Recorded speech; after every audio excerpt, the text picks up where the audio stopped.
He came home the way storms end, suddenly, with a sky that couldn't decide if it was done. The motorcade peeled away at the gate and left his old military jeep coughing dust into the eucalyptus trees. Someone had polished the brass numbers on the front door, laid out crystal in the dining room, told the staff to stand straight and smile. The Carter house hadn't felt this awake in months.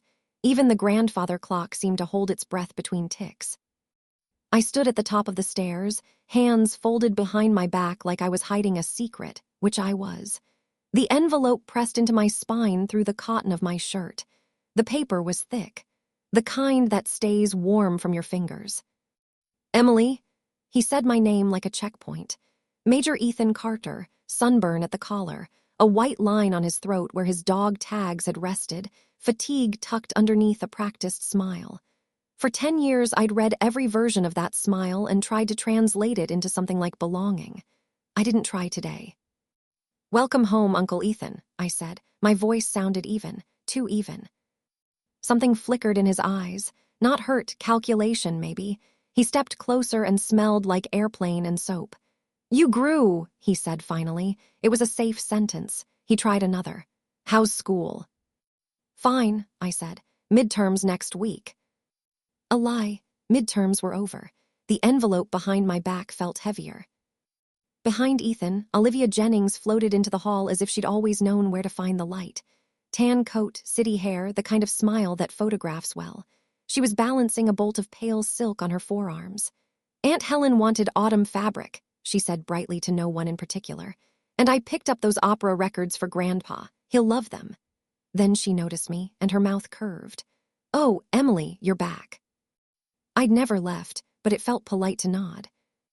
She set the silk on a side table and turned to Ethan as if we were background. "Also," she added, cheeks pinking just enough, "I found a tie for later." Her eyes flicked to his collarbone and then to my face. Nothing in her expression moved, but I understood the sentence I wasn't invited to hear. The house understood it too. The staff's posture changed by a degree you wouldn't see unless you'd spent years memorizing degrees. Ethan cleared his throat. "Did you get the letter?" His chin tilted toward the study as if the future lived there in a drawer with the wills and the passports. I could have said yes. I could have handed him the life he wanted for me because it made sense on paper. Harvard, then the Carter Network, then a polished nameplate on a polished door. Instead, I shifted the envelope so it bit into my palm and said, "The mail's been slow." He nodded, accepting the story because it fit where it needed to.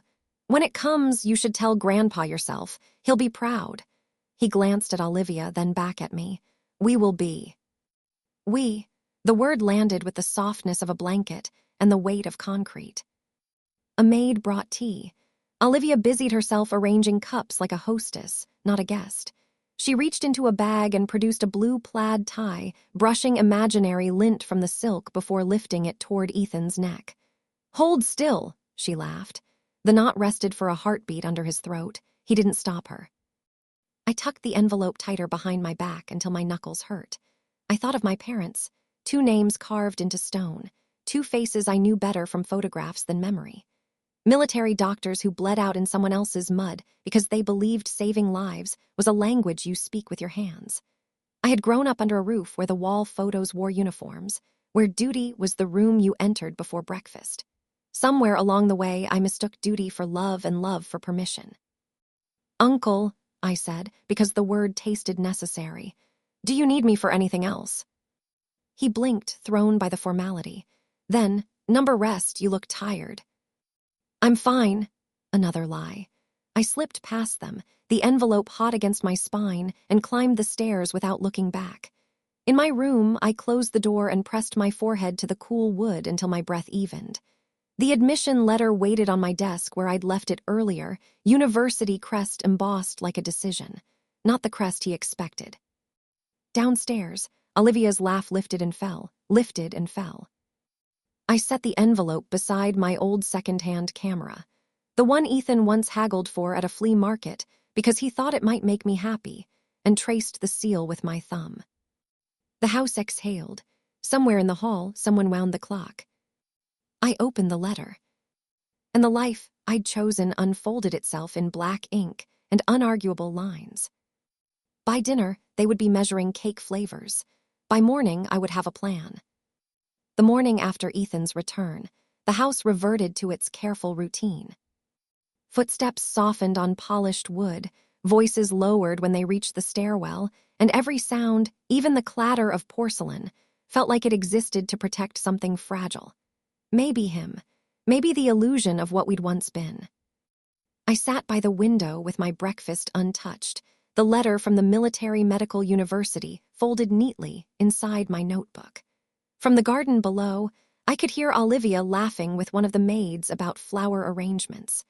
That laugh had already begun to fill corners that used to belong to me. When Ethan appeared, his shirt sleeves were rolled up, and a faint crease marked where Olivia had tested tie knots the day before. "Morning," he said, too casually, like he'd practiced sounding effortless.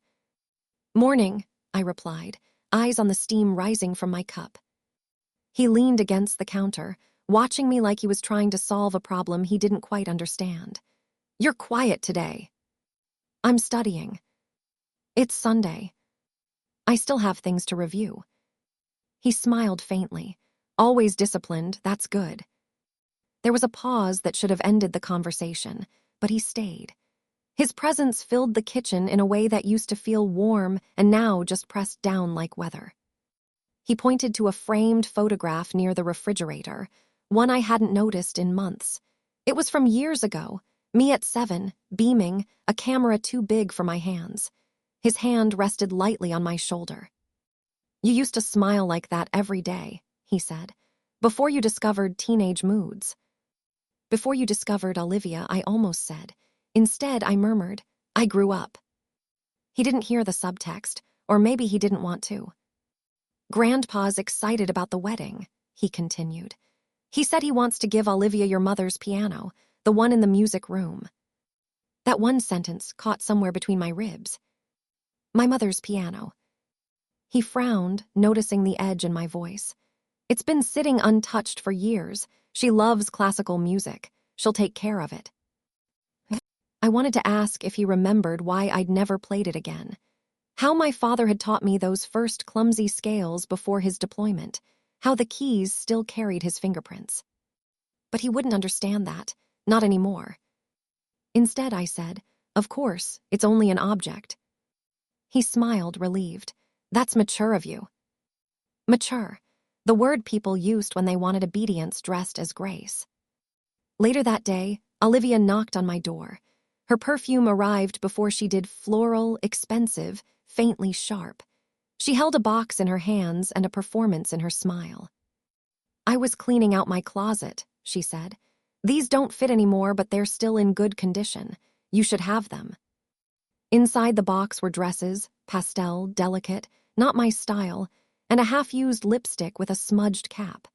The gesture was charitable in theory, humiliating in execution. "I appreciate it," I said carefully, "but I have everything I need." "Oh, come on, don't be shy." Her fingers brushed mine, nails sharp enough to sting. "We're family now." Family, the word tasted like rust.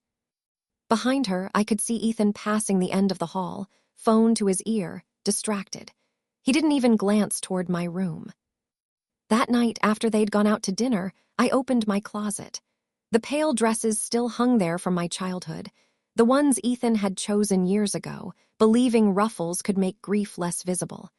I folded them neatly, one by one, into a suitcase. On my desk, I set 2 objects side by side, the acceptance letter from the medical university and the old photo of us from the kitchen. In the photograph, the girl was smiling, the man looked proud. I turned the picture frame face down and slid the letter on top.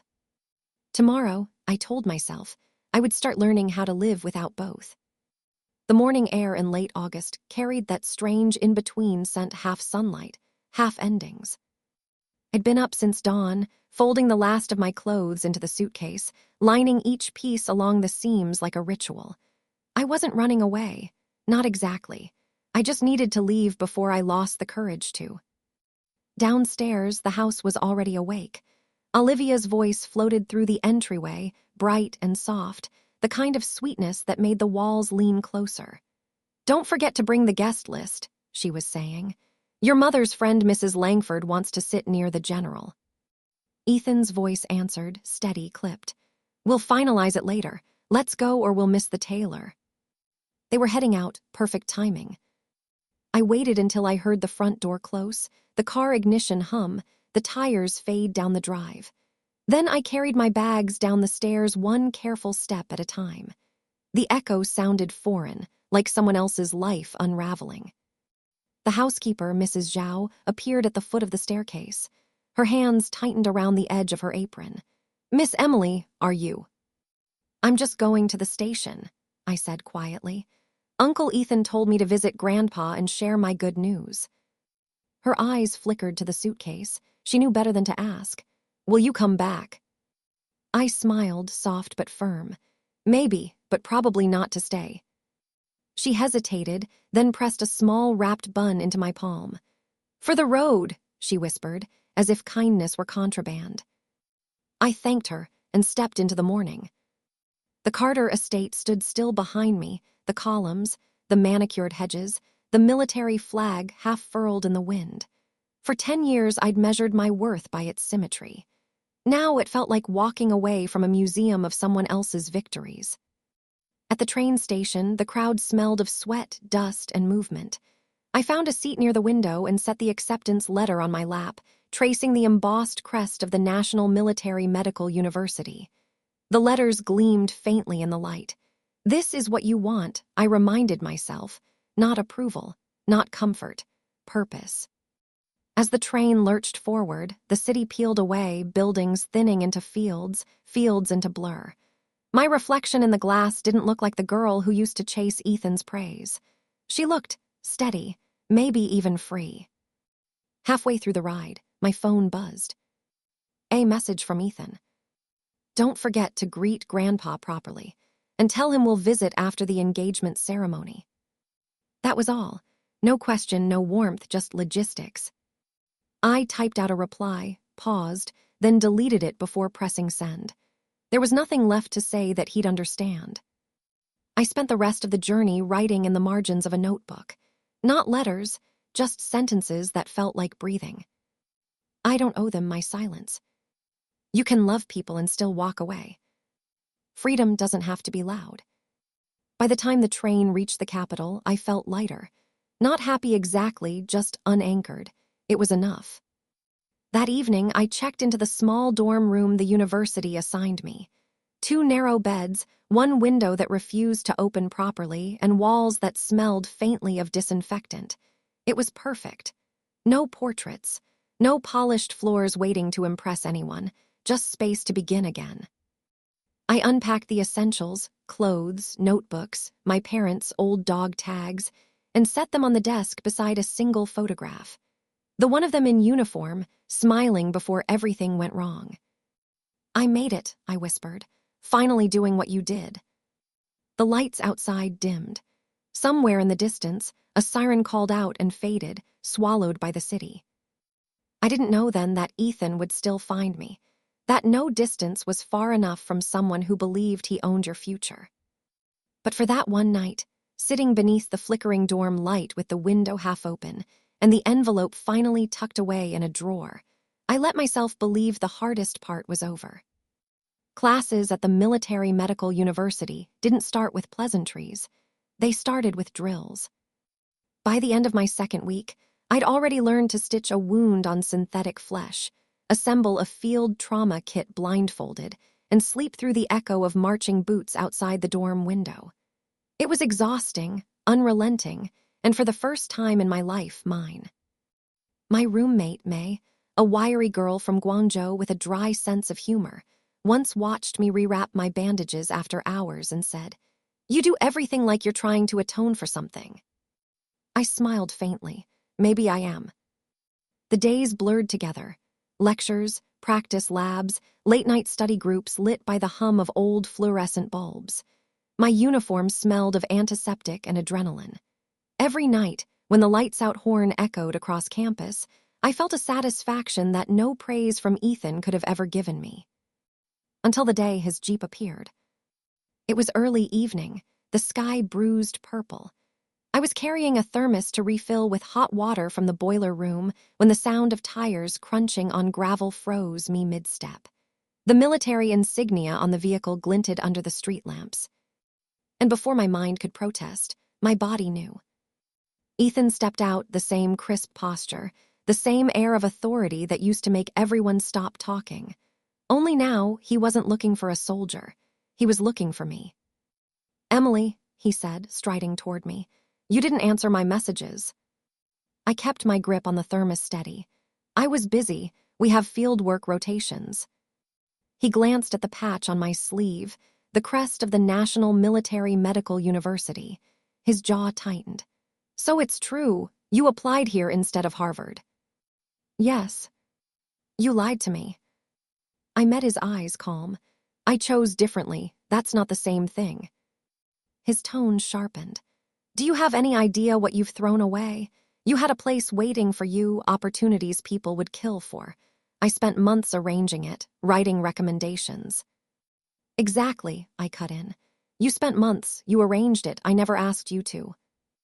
A few students passing by slowed, sensing tension, but pretending not to notice. Ethan's voice lowered, clipped. "You're acting childish." "And you're acting like my guardian instead of my uncle," I said. "Which one are you today?" For a second, his composure faltered, a flash of something raw, unfiltered. Anger, maybe. Fear. "You think this place will make you happy," he said, motioning around at the campus. "It's grueling, dangerous. You'll see death before you see success. You're not built for that." "I'm built for more than your approval." The words slipped out before I could weigh them. They landed hard between us, heavier than the thermos in my hands. He exhaled slowly, eyes narrowing. "You've changed." "Good," I said. It was overdue. Behind him, a familiar figure approached, Olivia, in a beige trench coat, her heels clicking neatly against the pavement. She must have followed him from the car. "Ethan," she said softly, placing a hand on his arm. "You shouldn't raise your voice. People are watching." Her gaze flicked to me, all sympathy and superiority blended into one polished look. "Emily," she said sweetly, "you know he only wants what's best for you. You shouldn't punish him for caring." Something in me snapped, not loud, not violent, just final. "I'm not punishing anyone," I said. "I'm living." Olivia's smile froze, faltering for the first time. Ethan took a step forward, his voice barely restrained. "Pack your things. You're withdrawing tomorrow. You'll retake the exams and apply to Harvard next year." The order hung there, absolute, expecting obedience. I stared at him for a long moment, long enough for every version of my younger self, the obedient child, the adoring girl, the shadow that followed him to fall away. Then I said quietly, "No." He blinked, stunned. "What did you say?" I stepped closer, the smell of cold metal between us. "No, Major Carter, I'm not going anywhere." For a second, I thought he might strike me, the air between us trembling with everything unsaid. But he didn't. He just stood there, jaw clenched, eyes full of disbelief. "Then you're on your own," he said finally. "I always have been."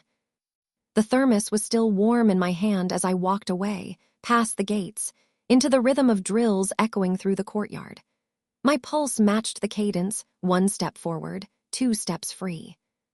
Behind me, Ethan's voice rose, sharp with anger or helplessness. I couldn't tell.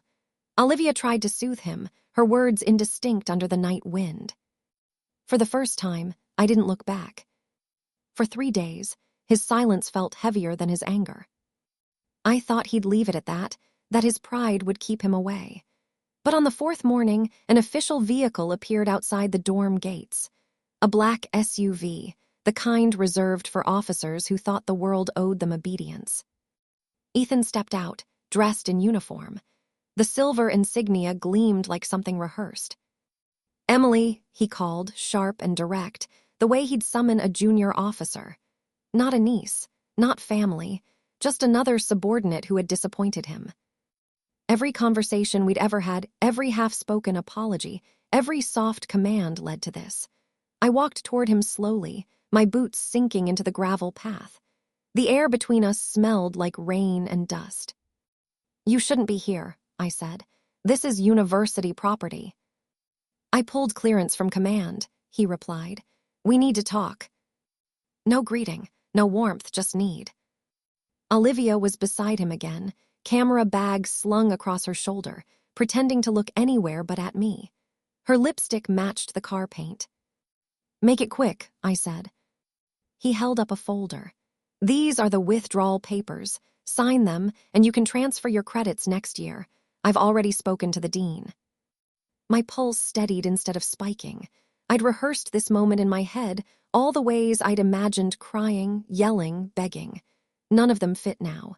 You went behind my back. I'm trying to fix a mistake, he said. You don't belong here. You were raised for more than this. His tone softened, almost pleading. You're throwing your life away for sentiment. My parents died doing this, I said quietly. Saving people isn't sentiment. He flinched. You think they'd want this for you? Endless danger, exhaustion, never-ending debt. I promised your father.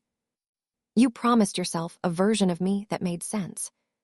For a moment, something cracked in his expression, not regret, but confusion, like he was staring at someone he didn't recognize. Stop talking like a stranger, he said. You owe this family more respect. I took a step closer until we were face to face. Respect and obedience aren't the same thing, Uncle Ethan.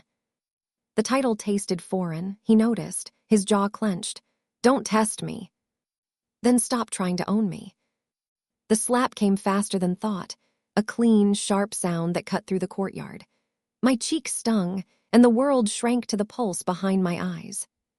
He froze, the weight of his hand still hanging in the air. Olivia gasped behind him, more out of performance than concern. Neither of us spoke for a long moment. A group of students had gathered near the walkway, whispering. Someone dropped a book. The sound cracked the silence. When I finally found my voice, it came out calm, detached, too even. That's for the years I spent mistaking control for love, I said. We're even now. He looked at me like he hadn't understood, like language itself had betrayed him. I was doing this for you, he said weakly. Everything I've done. No, Ethan, you were doing it to me. I turned, ignoring Olivia's half-hearted attempt to reach for my arm. The sleeve of her coat brushed my skin. I stepped away as if burned. Behind me, Ethan called my name once, twice, softer each time, but I didn't stop. My steps felt slow, deliberate, steady, like walking out of a burning building and refusing to look at the smoke curling behind the windows. Back in my dorm, I closed the door, pressed my back against it, and finally exhaled. My hands were trembling. But my chest wasn't tight anymore. The space inside me, the one that used to echo with his expectations, felt strangely quiet. Through the thin walls, I could hear the other students laughing, complaining about drills, arguing about meal portions. The sounds of ordinary life, something I had never been allowed to have. I touched my cheek, it still burned, but beneath the sting there was relief. It was over. Whatever I had been to him, a burden, a substitute, a reflection, it ended here.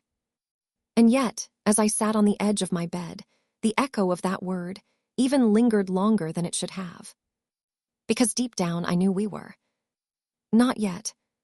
For a week, no one at the university spoke Ethan's name, but the memory of that day, the slap, the way he'd looked at me like I'd broken something sacred, hung around me like smoke. Rumors circulated. Some of my classmates whispered that I must have come from a powerful family.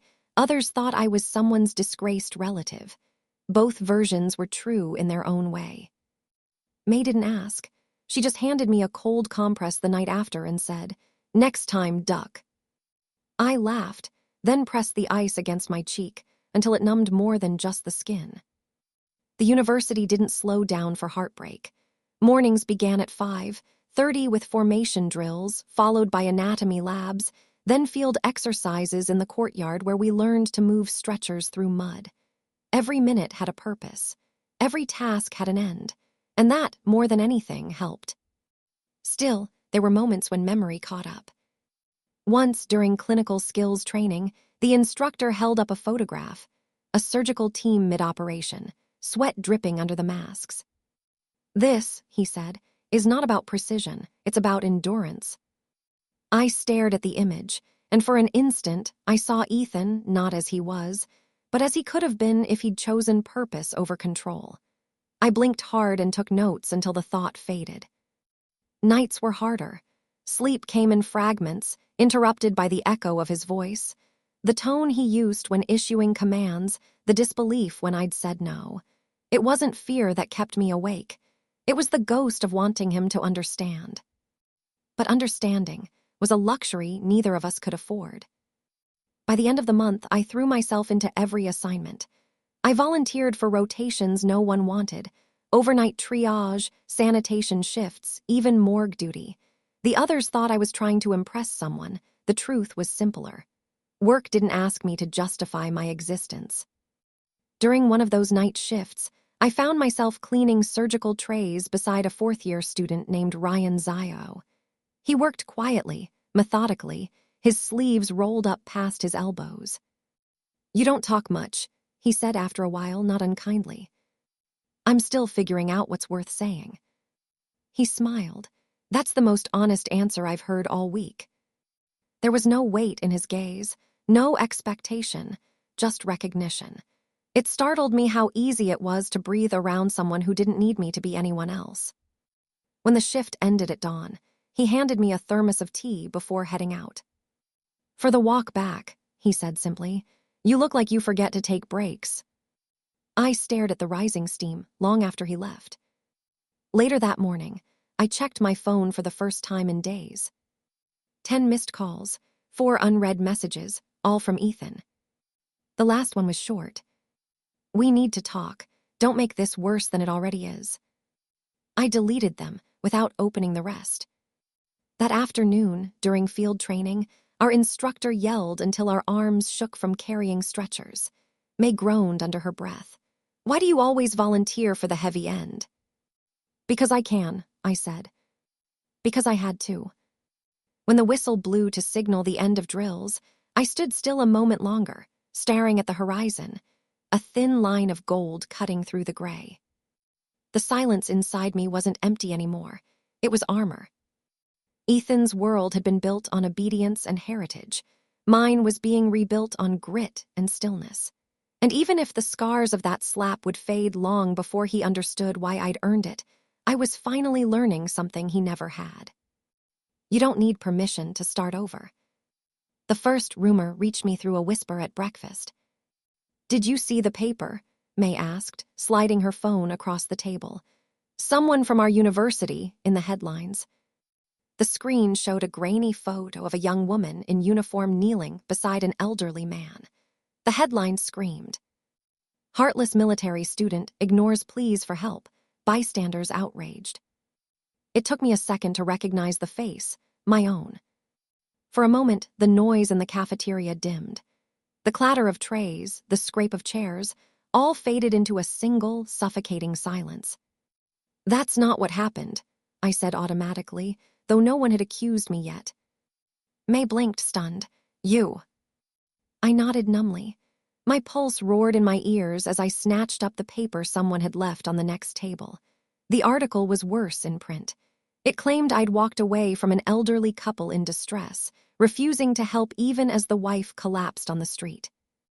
The byline read, "Olivia Jennings." My throat tightened.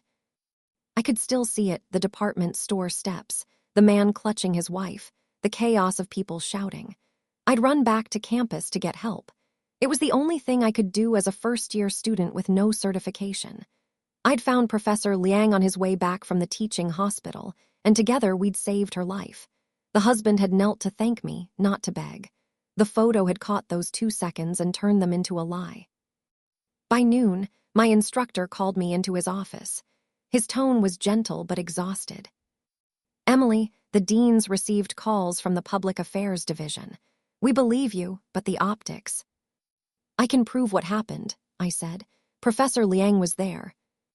"He's already written a statement," the instructor assured me. "But damage control takes time. For now, lay low." "Lay low," I echoed, almost laughing. "I didn't do anything wrong." He sighed, not meeting my eyes. "Sometimes that doesn't matter." That night, I read the article again under my dorm lamp. Olivia's words were deliberate, every line written to sting. Some students wear uniforms without understanding what duty means. She didn't use my name, but she didn't have to. The photo, the school crest, the city all pointed directly to me. May wanted to storm the newsroom. I wanted to disappear. Instead, I printed copies of the witness statements, Professor Liang's signed letter, and the hospital report confirming the woman had survived because of our intervention. I tucked them neatly into a folder. If Olivia wanted a public lie, I would give her a public correction. 2 days later, I showed up at the press office where she worked. The receptionist barely looked up when I said her name. But Olivia's voice drifted out from the hall, calm, professional, the tone of someone confident she was untouchable. When she finally saw me, her smile flickered. "Emily," she said lightly, "what a surprise. I was just about to reach out." "Save it," I said, placing the folder on her desk. "You'll print this correction in full." Her expression hardened. "You're overreacting. It's just a misunderstanding." "You labeled me a disgrace to the uniform. That's not a misunderstanding. That's defamation." Olivia crossed her arms, forcing a laugh. "You really don't understand how media works, do you? The story's already circulated. No one cares about a correction." Before I could reply, Ethan stepped into the doorway. He looked between us, confusion giving way to disappointment. "What's going on?" Olivia's tone softened instantly. "She's upset about the article. I didn't even know it was her in the photo." I turned to him. "You knew she wrote it, and you said nothing." His jaw tightened. "Emily, this isn't worth escalating. It'll only draw more attention. Let it go." The quiet fury that had been building in me for weeks ignited. "Let it go," I repeated. "You think my name, my future, is disposable because it's inconvenient for you." "Olivia made a mistake," he said, as if that settled everything. "She didn't mean harm." "No," I said evenly. "She meant every word, and you meant every silence." He opened his mouth to answer, but I didn't wait. I gathered my papers, turned toward the door, and said over my shoulder, "You taught me to stand for what's right, Uncle Ethan. I guess I just learned how." Outside, the city air smelled of rain and smoke. I pulled out my phone and called the university's legal liaison. My voice didn't tremble once. If they wanted a quiet scandal, they'd chosen the wrong girl. The rain came down that night in clean, relentless sheets, washing the dust from the city, but not the bitterness from my mind. I walked through puddles without an umbrella, my folder clutched beneath my jacket, Olivia's words echoing louder than the thunder. Some students wear uniforms without understanding what duty means. She didn't use my name, but she didn't have to. The photo, the school crest, the city all pointed directly to me. May wanted to storm the newsroom. I wanted to disappear. Instead, I printed copies of the witness statements, Professor Liang's signed letter, and the hospital report confirming the woman had survived because of our intervention. I tucked them neatly into a folder. If Olivia wanted a public lie, I would give her a public correction. 2 days later, I showed up at the press office where she worked. The receptionist barely looked up when I said her name, but Olivia's voice drifted out from the hall, calm, professional, the tone of someone confident she was untouchable. When she finally saw me, her smile flickered. "Emily," she said lightly, "what a surprise. I was just about to reach out." "Save it," I said, placing the folder on her desk. "You'll print this correction in full." Her expression hardened. "You're overreacting. It's just a misunderstanding." "You labeled me a disgrace to the uniform. That's not a misunderstanding. That's defamation." Olivia crossed her arms, forcing a laugh. "You really don't understand how media works, do you? The story's already circulated. No one cares about a correction." Before I could reply, Ethan stepped into the doorway. He looked between us, confusion giving way to disappointment. "What's going on?" Olivia's tone softened instantly. "She's upset about the article. I didn't even know it was her in the photo." I turned to him. "You knew she wrote it, and you said nothing." His jaw tightened. Emily, this isn't worth escalating. It'll only draw more attention. Let it go. The quiet fury that had been building in me for weeks ignited. Let it go, I repeated. You think my name, my future, is disposable because it's inconvenient for you. Olivia made a mistake, he said, as if that settled everything. She didn't mean harm. No, I said evenly. She meant every word, and you meant every silence. He opened his mouth to answer, but I didn't wait. I gathered my papers, turned toward the door, and said over my shoulder, You taught me to stand for what's right, Uncle Ethan. I guess I just learned how. Outside, the city air smelled of rain and smoke. I pulled out my phone and called the university's legal liaison. My voice didn't tremble once. If they wanted a quiet scandal, they'd chosen the wrong girl. The rain came down that night in clean, relentless sheets, washing the dust from the city, but not the bitterness from my mind. I walked through puddles without an umbrella, my folder clutched beneath my jacket, Olivia's words echoing louder than the thunder. Some students wear uniforms without understanding what duty means. By morning, the campus was alive with whispers again, not about the scandal this time, but about the investigation. The university's public affairs office had received my complaint, and the legal liaison had already filed a report with the press bureau. It wasn't just a letter anymore, it was an official inquiry. When I entered the lecture hall, heads turned. A few students offered quiet nods, not pitying, but approving. May gave me a quick thumbs up from across the aisle. For the first time since the article had come out, I didn't feel like a ghost trying to defend her existence. Later that afternoon, I was summoned to the dean's office. The walls were lined with awards and photos of graduating classes, every one of them smiling and proud. The dean himself looked weary but kind. Emily, he said, folding his hands, you've handled yourself admirably. The witnesses you provided corroborate your story completely. Professor Liang's statement carried weight, and we've confirmed the hospital records. So it's over, I asked. Not yet, he said. The Bureau has contacted the Daily Herald. They're cooperating, but the author isn't making it easy. Of course she was. Olivia had always been skilled at rewriting truth until it sounded like grace. That evening, as I walked back to the dorm, May jogged up beside me holding her phone. You should see this, she said. On the screen was a photo, the same one Olivia had used, but this time accompanied by a new headline. University student cleared of wrongdoing, misleading report retracted. Beneath it was a formal apology from the paper, signed by the editor-in-chief, acknowledging that the article's details had been inaccurate and insufficiently verified.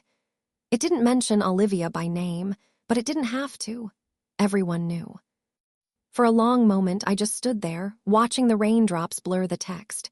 Vindication wasn't sweet.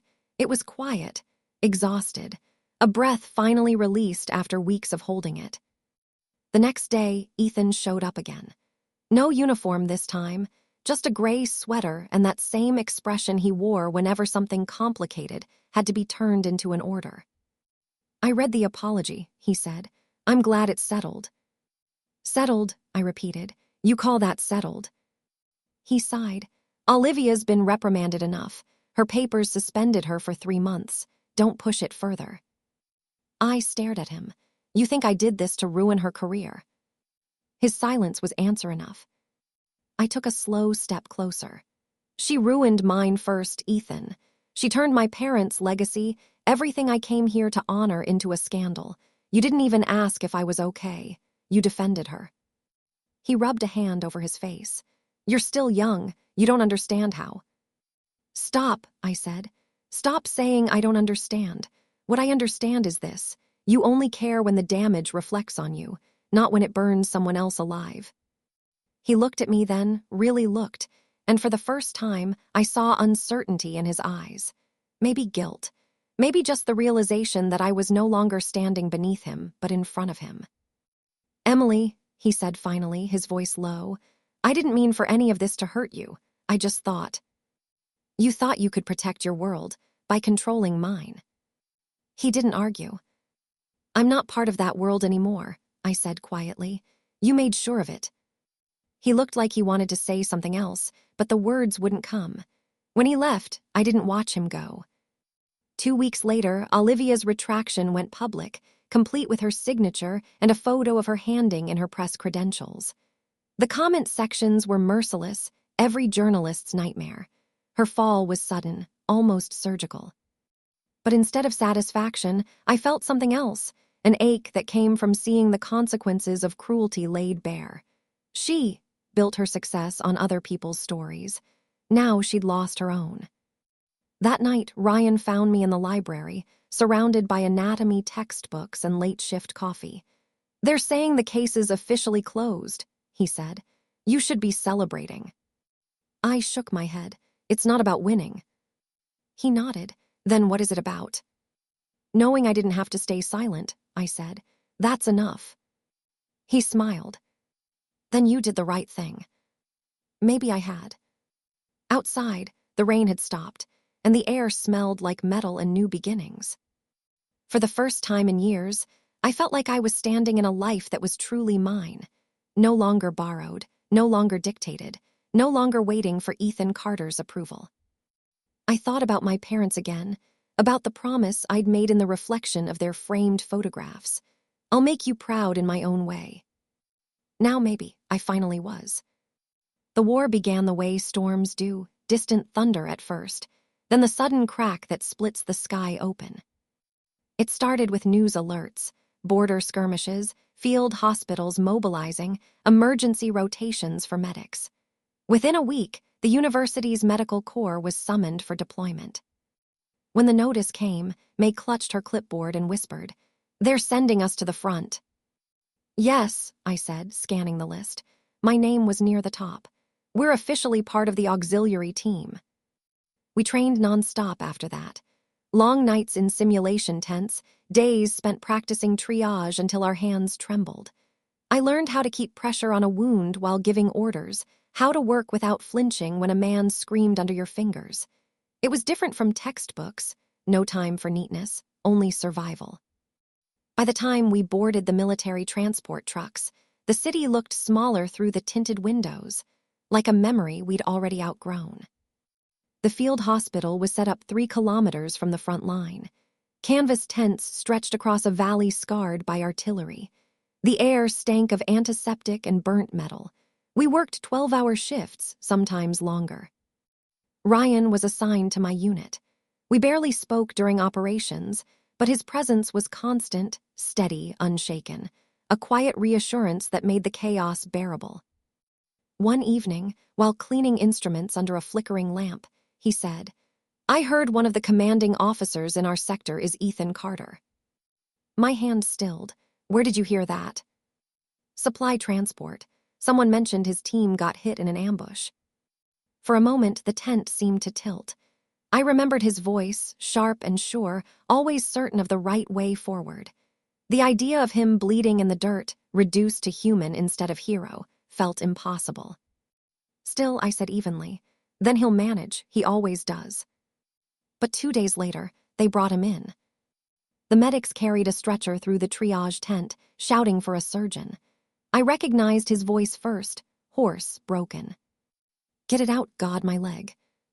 When they lifted the tarp, time slowed. Ethan lay there, pale, uniform shredded, left leg soaked in blood. A piece of shrapnel glinted beneath the torn fabric. His eyes darted toward me, unfocused. For a second, he didn't seem to recognize me. Then he did. "Emily," he rasped, "you're—" "Save your breath," I said, snapping on gloves. The surgeon on call gave orders. I followed them mechanically, cutting away fabric, clamping arteries, stopping the bleeding. My hands didn't shake, not even once. When the anesthesia took hold, his body went still. I worked until my vision blurred, until the surgeon said quietly, "That's all we can do." They amputated the leg at mid-thigh. Afterward, I scrubbed my hands clean until the sink water ran red, then clear, then red again. Ryan found me outside the tent, the wind carrying the smell of disinfectant and dust. "You should rest," he said. "I can't," I whispered. That night, the camp fell silent. Somewhere beyond the valley, gunfire echoed faintly, like the world refusing to let us sleep. When I checked on Ethan the next morning, he was awake. The sheet covered the space where his leg used to be. His face was drawn, hollowed out by pain and disbelief. "You shouldn't be here," he muttered. "I'm assigned to this ward," I said simply. "It's my job." He tried to meet my eyes but couldn't hold them. "You must hate me." "I did," I said, "but hate takes energy. I ran out." He turned away, voice cracking. "I ruined everything for you." "No," I said quietly. "You just showed me how easily everything could be ruined." He flinched. I changed his dressings in silence, the same way I did for every patient. When I finished, he whispered, "Do you ever forgive people?" "Sometimes," I said, glancing at the gray horizon beyond the tent flap, "but not always for their sake." He didn't reply. As I left, I heard him choke out something, maybe my name, maybe a prayer. But I didn't turn around. I'd spent half my life trying to save him from himself. It wasn't my duty anymore. Outside, Ryan was waiting, his hands tucked into his jacket pockets. "How is he?" "Alive," I said. "That's enough." He nodded. "You're colder than I expected." "Maybe," I said. "Or maybe I've just learned what mercy really costs." The sun rose over the valley then, cutting through the mist. The light fell on the hospital tents, on the wounded soldiers, on the graves lined up by the fence. Somewhere among them lay the last version of me that still wanted to be Ethan Carter's shadow. The next one, the woman standing here, alive, unbroken, didn't belong to him anymore. The war ended the way most wars do, without glory, only exhaustion. The radio announced ceasefire before dawn, and the valley exhaled for the first time in months. Soldiers cried quietly in their bunks. Nurses sat down on crates, too tired to stand. No one cheered. By the time the sun burned through the mist, the silence felt heavier than the artillery ever had. We began packing up the field hospital, labeling crates, sorting what could be salvaged from what was lost. There was no ceremony for leaving, only a long list of names to remember and another list to forget. Ryan found me by the storage tent, tightening the strap on his duffel. His face was drawn but calm. "Orders came through," he said. "We're being rotated back to the capital. Decompression training, post-mission evaluation, all that fun stuff." I nodded, folding bandages that would never be used again. "What about the others?" "Most are being reassigned. Some discharged. Ethan's one of them." My hand stilled. "He's being sent home." He nodded. "Medical discharge. They can't keep him on active duty after the amputation. His record, under review." The words landed like dust, softly, everywhere. That afternoon, I was asked to change his dressing one final time before transfer. The ward smelled faintly of iodine and rain. Ethan sat upright on the cot, dressed in a fresh uniform that no longer fit right. His crutch leaned against the wall beside him. He looked older not in years, but in weight. "Congratulations," he said as I entered. His voice was rough. "Word going around you're getting a commendation." "It's just protocol," I said. "Everyone who made it through gets one." He smiled faintly. "Still, I'm proud of you." The words meant nothing, but the attempt lingered. I checked the bandages, adjusted the gauze. He watched me like he was memorizing something he'd already lost. "You haven't changed," he murmured. "I have," I said, keeping my focus on my work. He hesitated. "Then maybe I'm the one who stayed too long in the same place." I didn't answer. When I finished, I packed the instruments into the tray. Before leaving, I said, "The convoy leaves at dawn. The medics will escort you to the Capitol Hospital." He nodded slowly. "Emily." I stopped at the doorway. His voice broke. "If there's anything left in you that can forgive me, even a little." I turned, met his gaze, and said softly, "You don't need my forgiveness, Ethan. You just need to live with what you chose." He didn't stop me this time. Outside, the air was cool and bright. The soldiers were gathering for departure, the trucks lined up like a spine across the mud. Ryan approached, holding 2 tin cups of coffee. "Thought you could use one." I took it, the warmth seeping through my gloves. You always seem to know what I need." He smiled. "Comes with the job." The convoy rumbled to life. As we climbed aboard, I glanced back at the camp one last time. The torn flags, the ghost of smoke rising from the burn pits, the valley that had turned us all into different versions of ourselves. In the distance, I could see Ethan watching from the ward's open flap. He lifted a hand, uncertain whether to wave or salute. I didn't return the gesture. Some things are better left in silence. 2 weeks later, the city felt surreal, too clean, too bright. Civilians smiled on the streets, unaware of the world that had nearly burned to ash beyond their walls. Ryan and I stood in line for our debriefing, the smell of fresh paper and bureaucracy replacing the metallic tang of blood and dust. When the session ended, he walked me out into the courtyard. The air carried the scent of jasmine and traffic. "So what now?" he asked. "I finish my degree," I said. "Maybe take a residency in trauma care. After that, who knows?" He nodded thoughtfully. "You ever think about what you deserve instead of what you owe?" The question caught me off guard. Deserve? "Yeah," he said. "You've spent your whole life paying debts that were never yours. Maybe it's time to start collecting something back." For the first time in months, I laughed, not politely, not carefully, just laughed. I wouldn't even know where to start. He smiled. "I do." It was a small thing, a glance, a hint of something warmer beneath the exhaustion, but it was real. And real was enough. Weeks later, on the day of the commendation ceremony, I stood on the stage beside Ryan and the other medics. The general pinned a small silver medal to my uniform, murmured something about courage and service. The cameras flashed. Applause followed.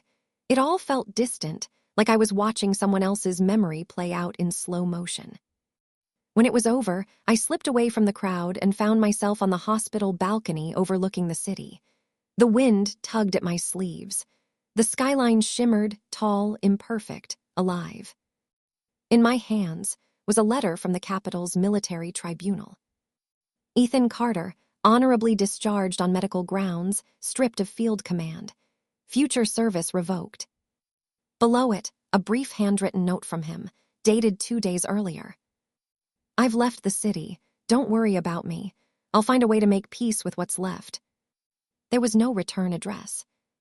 I folded the letter once, slid it into my coat pocket, and watched the sun sink below the skyline. Some stories don't end in triumph or tragedy. Some just end quietly, with understanding, and the kind of peace that doesn't need witnesses. I turned to leave, the metal catching the last trace of light. Behind me, the wind carried a faint echo of Ethan's voice, not in words, but in the soft hollow of memory finally letting go. And for the first time, I didn't look back.